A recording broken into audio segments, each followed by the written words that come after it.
Welcome back to the GSL 2012 Blizzard Cup. I am Wolf. With me is Keller. We are in the semifinals. Yes, we are, and we have a treat in front of us. We have an amazing ZVZ, and then we have the last toss standing, the last Zealot. He's still alive. He's still alive, man. He has been making pro tosses everywhere. Oh, so proud. Yeah. And in his interview, he said that the spirits of all the Protoss players out there were with him, that he had the Spirit Bomb ready. Apparently, a big Dragon Ball fan. Parting is ready for today's semi-final. But he's up against an opponent that he lost to in the GSL Code S without taking a single map. He lost to Sniper already once. Today, the cards are mixed once again, though. Sniper is like the only person who's been able to stop this guy, if you think about it.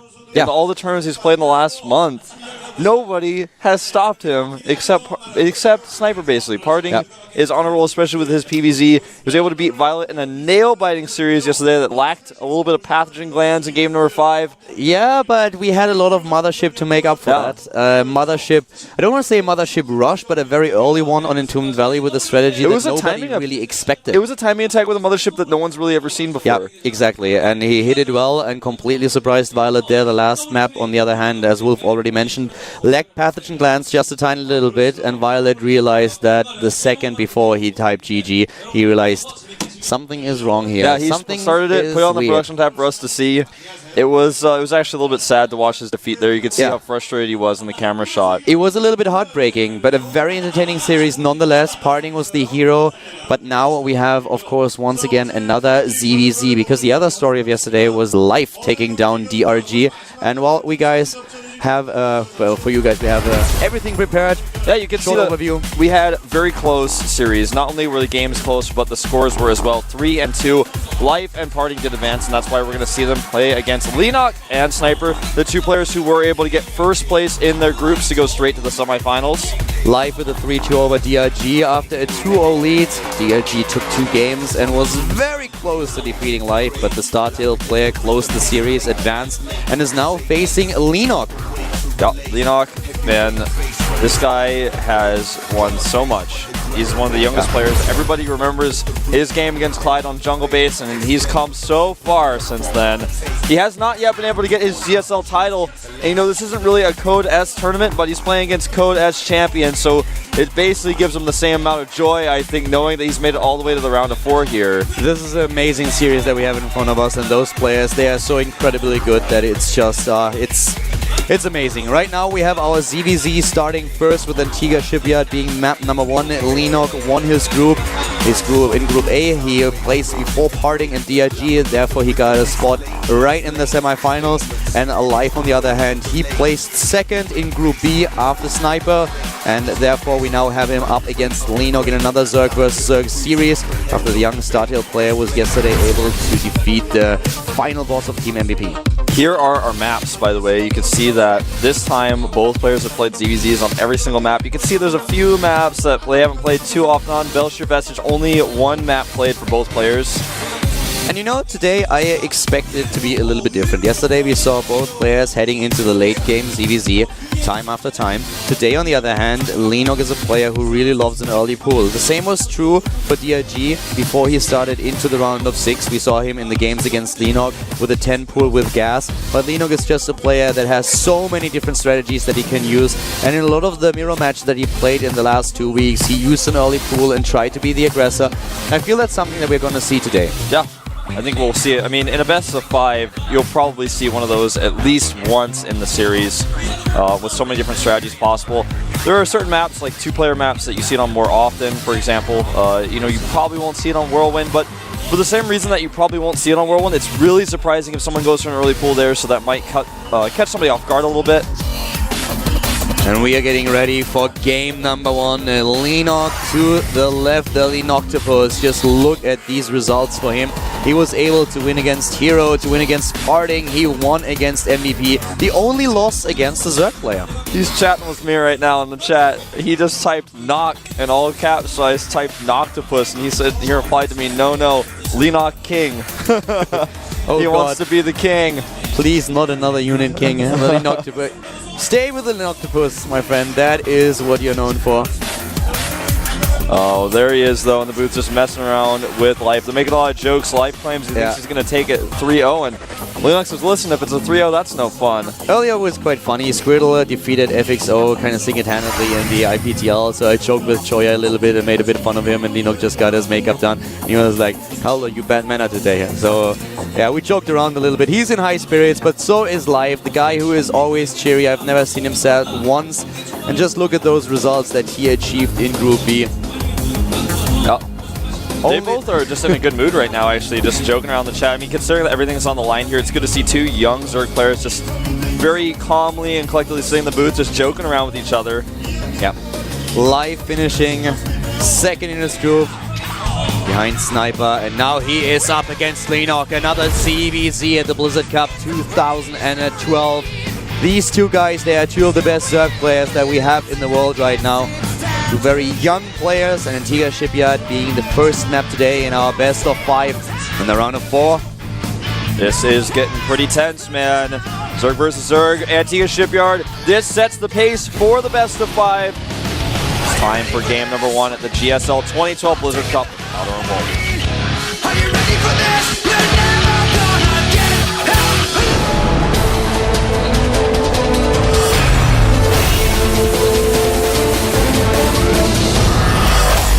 Driving us to use our risks by letting the field as our last source of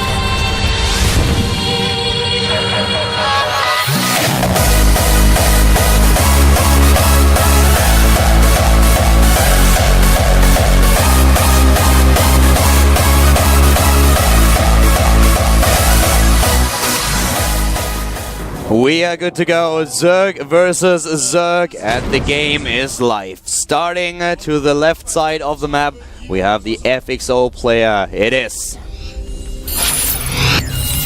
FXO Leenock. Leenock got a spot in the semifinals right away because he finished first in his group, ahead of Parting and DRG. Now he's up against the fellow Zerg player, starting cross position on Antigua Shipyard. To the right side, we have the StarTale player who was able to beat DRG just yesterday. It is, of course, StarTale live. Loves his drone cancel. and you know what we have here? We talked about it. We both suspected that we might see a little bit of a more aggressive style, especially out of Leenock. And look on the tab, we have Leenock with a pool at 9 And supply. Life with a 10 pool. Both of them trying to be aggressive here. This is what we talked about earlier. This is what we all hoped for. We have both players trying to go for the aggression. This is going to come down to micro. Look at these match histories for these two players. MLG Fall Championship. We had Life take the win 4-3. We had IPL 5, of course, Leenock 2-0 there. And, of course, in the FX Open King of the Hill Korea, number 9. I think I might have even casted one of those. Life was able to win. And, you know, it's so interesting we have these two pools this early. When I saw Life with the 10th drone mate, I actually just thought he was going to do his normal extractor trick, but in reality he goes for the fast pool. Now this could be really weird. We're going to see both Lings actually meet before they reach either player's base, and so it's going to be a micro war in the middle of the map, and then who's going to transition first? That's going to be the question. With the build that we have, Life ends up having one drone over his opponent, which also means that he used one lava more for drones than he does now for Zerglings, which could end up being really important here in the end. The timings are a little bit different, how you get the Overlord when you build the pool, 9 pool against 10 pool, and therefore a few more Lings on the map for Leenock at this point. Yeah, he also didn't get the Queen. That's something that Life has started right now, which is going to be great for him defensively. And Life realizes it, of course. He has his Overlord out, so the first thing that he does is like, whoop, I guess I am going to retreat now, and that's what he does, but he's going to be scouted by his opponent's Overlord. And the reason why he walks back is that he knows, with his timing, and with Leenock already having 6 Zerglings in the first group that heads to the top right, he will not be able to face him in the middle of the map. He has to wait at his own base, where his own units will be there a little bit faster, and therefore he can equalize the small difference in timings that we had. Now, what our observer just highlighted there specifically is that Leenock has no gas yet. Life, as soon as he saw that, like you said, he pulled back, but he also took some defensive measures. He got his own gas and took a hatchery, so he's going to be able to have Link speed way faster than his opponent. Leenock went for the double extractor cancel here, so still is not going to have any gas. Yeah, he's going to have that Queen out just a little bit faster because he was supply block. He has to make that Overlord, but This is going to become a problem for him slowly but steadily in this game. Leenock will have the better lane count, though, in the middle of the map, and really nice micro, in fact. At this point, the two openings basically cancelled each other out. Both wanted to be aggressive, but then they realized what was happening and fall back into an expansion play. And the huge difference, as Wolf already mentioned, is the gas. That is what it comes down to. Life will have the earlier speed upgrade. He didn't start it just yet, though. There we go. Slight ling advantage to Leenock here. Great micro. Cutting off one of his opponent's lings. Is going to get one here, maybe? Oh, nice micro by Life. Could have lost more there. Needs to make sure he keeps his queen protected. In fact, he steps a little bit too far forward. Leenock wants to punish, but there are too many supporting lings. Yeah, he has to be careful here. But the thing about Leenock and Life now is that with the early gas that we had for Life, he will have speed first, which is of course like a little bit obvious having it on the production tab now. But this means that Life can force the engagement, so Leenock has to back off now. If he stays in the middle of the map, then Life can just get a higher circling count, can run into the middle, take the fight, and he will win it. And Leenock has no chance to get away. So Leenock needs to hug his own base a little bit at this point. He needs to stay behind. He's already building one spine crawler, and with a spine crawler he will be able to work against the aggression of Life as long as he protects his ramp. Yeah, you're right. The ramp is the most important part on Antigua because the secondary ramp that goes down to the natural can't be protected. It's too far away from the hatchery. You don't have creep there. You can't put a spine crawler or get queens or make a wall. And there we go. Life is trying to hit this timing. He knows that he has the earlier speed. He saw that with the Overlord early on. So now he's getting a lot of Zerglings out there. Leenock without the gas, well, he has gas now, but he doesn't have the opportunity to get Banelings. So Banelings won't be an issue in the next battle. We have 2 queens for Leenock already at the ramp, and he's trying to get the Baneling nest. He's got 10 larvae available to him right now. He's waiting. He wants to figure out what's going on. Now he sees it. Yeah, double spine crawler for him right away because he knows that he's at a disadvantage. Yeah, he's got to make sure this is a tight little wall here. He's got a drone ready to make another structure if he needs to. And here we go, All trying to get in. Through a little bit, but the queens are doing a bunch of extra damage. They've saved energy here. He's trying to take down these spine crawlers. The Zerglings are nearly gone already. Leenock is trying to defend here. He has one spine crawler that's doing a lot. Mining has been denied at the natural, which is the most important point for Life now. Yeah. He knows that he can't break through here. There are 2 queens, there are Zerglings, there's a spine crawler, and 2 will finish soon. But at least he can deny mining. Exactly. He starts additional gases at home while he's got this soft contain on Leenock. Leenock has enough lings now to push down the ramp, so Life pulls back. He didn't have his Baneling nest quickly enough, but he has now a severe drone count. Yes. The drone count is 31 to 23, and by severe I mean severely over his opponent. That's exactly the one point that we have now for Life. With the opening that he chose and the follow-up with the earlier speed, he could pressure Leenock a lot, and Leenock is the one who had to sacrifice Lava and of course also Jones. Nice Baneling hit here for Life, really well done, and trying to take on his opponent's Banelings as fast as possible. Life playing a great game here, and Leenock is in a very, very weird situation now. Yeah, this is not comfortable. Not at all. For him, and he knows what's going on. He's just got to try to get his drone count back up and recover himself. Like, tech-wise, maybe he needs to take a third base a little bit faster than this point. He knows he's got to take a risk at this point. He's moving out with these Banelings, trying to force Life's hand, but Life is just going to run around him like, I don't know, just trying to... I'm struggling to find an analogy here, but Leenock is pinned. Yeah, Leenock is pinned down at home, and this is just a great performance so far by Life. He's really making the right decisions here. He's already heading into his lair tech. Leenock is trying to hit a bit of a timing though. He just realizes that at this point he might be able to attack, to be aggressive. Baneling detonate was decent, but the big issue is that he now has 20 Zerglings on the map and he's building another 18, and this might give him the opportunity to attack here. Life has to identify it. He needs a few Banelings at home. Yeah, he doesn't have an Overlord very close to where Leenock would walk down his ramp because he extended some creeps to the Overlords to push back by queens. So he's going to have no information about this until it comes literally at his doorstep. Well, Leenock knows how far behind he is at this point. He knows it, and he's trying to end this game now. He's trying to move in, and Life does not have a single Baneling. He's just teching, and he has no idea. Now he sees it, and now he needs to get Zerglings out. He needs to get Banelings. He needs something. The Queen is already dying. Queen is gone, and that's very important here. That Queen could have been so useful for transusers. He's making 22 Banelings with his EVZ. Oh my god. At the this 10:30 is all coming down to micro once again. If Life can get his own Banelings in there, but it doesn't really look like it. A lot of the spine crawlers, hit points are already gone. Did he lose it? Yes, he lost the spine I don't think already. he has enough to defend. There's way too many Banelings. A few roaches are coming out here. Evolution Chamber looks like it's going to fall. The first few drones are dying here. The detonates could have been better, but Banelings now in the main base. One Baneling hits the spawning pool, but my drones God. go down. Oh my god, that hurts so much. He killed 14 and he killed the Zerglings as well. The Harvester count is equalized, but Life is still ahead and Life has the drones out. The roaches out, and he has already his tactical lair completed. Unbelievable micro from Life in that fight. You know, he pulled his drones from the natural really well, unfortunately losing a lot in his main base, but look at that lair for Leenock. It's way too behind, and I think that with all the roaches Life has out now, he should be able to easily defend this.